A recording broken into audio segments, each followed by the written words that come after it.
Guillaume, bonjour. Bonjour Bruno. Tu es le fondateur de Scoopit, donc dans le domaine de la curation.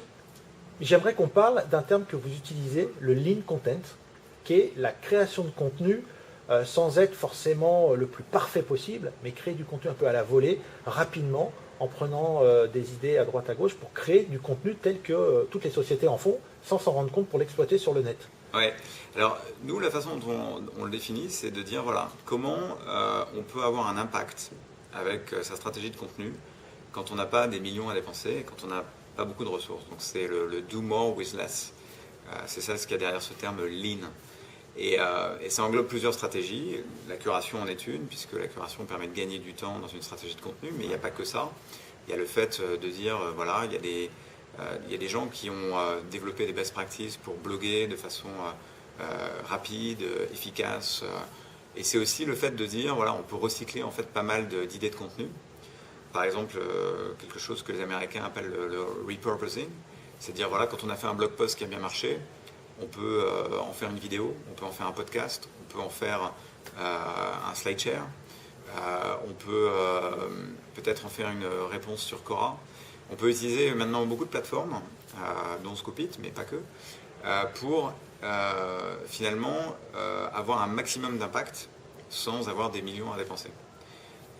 Donc c'est comme ça qu'on définit le lean content. Et en fait, on a démarré ça sous la forme d'un meet-up à San Francisco, avec des gens dans la communauté qui pouvaient être des community managers, des content marketeurs, souvent dans des startups, donc des sociétés qui n'avaient pas forcément des gros budgets pour aller voir des agences et créer plein de contenus, mais qui avaient besoin d'être intelligents, d'être malins là-dessus.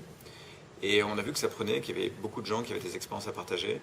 Donc on a fait aussi ces meet-ups à New York et on a maintenant un topic sur Scoopit qui s'appelle leancontent.scoop.it. Et voilà, on pense que c'est une idée qui est intéressante et sur laquelle il y a pas mal de gens qui ont des bonnes pratiques à partager. En fait, il suffit de prendre un contenu et de pouvoir le mettre en scène sans avoir forcément le scénario complet, la vidéo complète.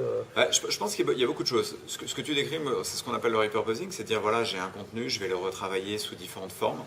Ça, c'est une chose. La curation en est une autre, c'est-à-dire voilà, je vais publier finalement les contenus des autres, mais que je vais contextualiser, donc je vais apporter une valeur de contexte à mon audience. Il y a aussi le fait d'aller prendre les audiences où elles sont.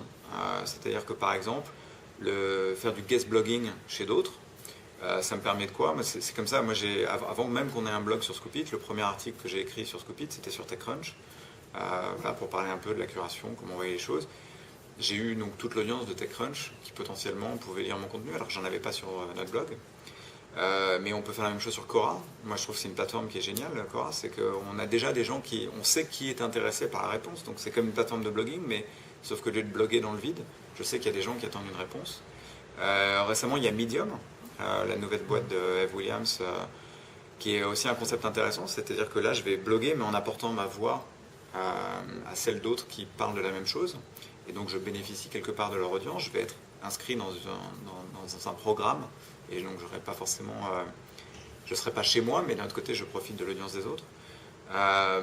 Il y a beaucoup de choses autour du travail itératif qu'on peut faire sur les contenus, c'est-à-dire